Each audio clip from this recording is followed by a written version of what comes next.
रात के 12 बजे थे। मुंबई के बाहरी इलाके में स्थित राजपुर हवेली के अंदर से अचानक गोली चलने की आवाज आई। पुलिस पहुंची तो दरवाजा अंदर से बंद था और अंदर मिला अरबपति बिजनेसमैन राजवीर मल्होत्रा का शव। कमरा अंदर से लॉक था, खिड़की पर सलाखें, कोई घुसपैठ का निशान नहीं, यानी locked room murder case. Case की गंभीरता देखते हुए सीबीआई एजेंट आर्यन मेहरा को बुलाया गया। आर्यन अपने तेज दिमाग और शांत स्वभाव के लिए जाना जाता था। अगली सुबह आर्यन हवेली पहुंचा। भारी दरवाजा, पुराने चित्र और हर दीवार जैसे कोई रहस्य कह रही हो। पुलिस इंस्पेक्टर बोला, सर, कमरे का दरवाजा अंदर से बंद था, बाहर कोई नहीं आया गया। आर्यन झुका, फर्श को देखा। यहां धूल साफ क्यों है जबकि बाकी जगह धूल जमी है? वो बोला, किसी ने हाल ही में यहां कुछ रखा या हटाया है। आर्यन ने राजवीर के परिवार से पूछताछ की। नीलम मल्होत्रा पत्नी बोली कि पति से उनका झगड़ा था, पर वो कहती हैं मैंने उन्हें नहीं मारा। राघव मल्होत्रा बेटा जो बिजनेस संभालता था, उसने कहा डैड बहुत स्ट्रिक्ट थे पर मैं उनसे प्यार करता था। सोनिया राजवीर की पर्सनल असिस्टेंट, जिसने दावा किया कि वो उसी रात ऑफिस फाइल देने आई थी। आर्यन सबको देखता रहा, किसी की आंखें सच्ची नहीं लग रही थी। कमरे का दरवाजा अंदर से बंद था, बेड पर शव, हाथ में पिस्तौल। पुलिस ने कहा सुसाइड, पर आर्यन बोला सुसाइड नहीं, मर्डर, क्योंकि गोली दाएं कनपट्टी पर लगी है और राजवीर लेफ्ट हैंडेड थे। सभी चौंक गए। फिर आर्यन ने खिड़की की सलाखों को ध्यान से देखा। एक सलाख थोड़ी ढीली थी।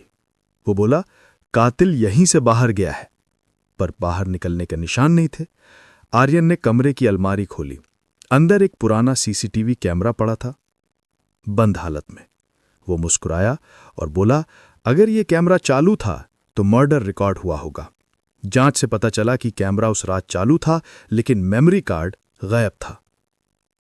आर्यन ने स्टाफ के कमरे चेक किए, माली, ड्राइवर, नौकर, सभी से पूछताछ। ड्राइवर ने कहा, साहब के कमरे की लाइट उस रात 3 बार बुझी और जली थी। आर्यन के दिमाग में घंटी बजी।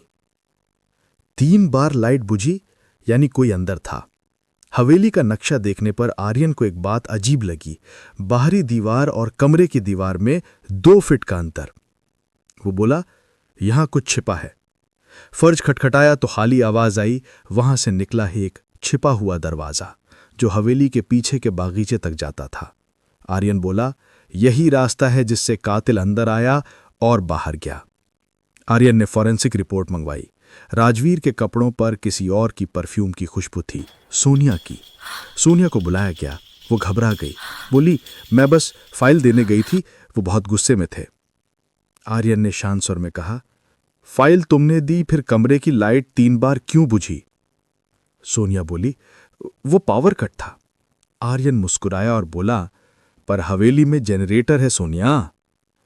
आर्यन ने हवेली के सीसीटीवी फुटेज चेक किए। बगीचे के गेट से राघव जाता दिखा, वही समय जब मर्डर हुआ। राघव को पकड़ा गया और बोला, मैं बस बाहर टहलने गया था। आर्यन ने कहा, झूठ, तुम्हारे जूते पर वही मिट्टी है जो गुप्त रास्ते में है। राघव चुप रहा, फिर बोला, हां, मैंने डैड को डराने की कोशिश की थी, मारने की नहीं। पर गोली कैसे चली? आर्यन ने पूछा। राघव बोला, सोनिया भी वहीं थी। सोनिया चीख उठी, वो मुझे ब्लैकमेल कर रहा था, मैंने गलती से ट्रिगर दबा दिया। आर्यन ने पूरा सीन रिक्रिएट करवाया। सोनिया फाइल देने गई, राघव अंदर घुसा गुप्त रास्ते से।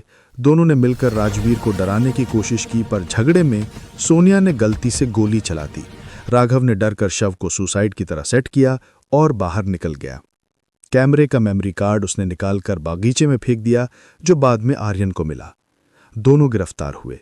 आर्यन ने हवेली की खिड़की से बाहर देखा। सूरज उग रहा था, पर हवेली अब भी रहस्यमय लग रही थी। इंस्पेक्टर बोला, सर, आप हमेशा कमाल करते हैं। आर्यन मुस्कुराया। हर अपराधी सबूत छोड़ता है, बस उसे देखने की नजर चाहिए।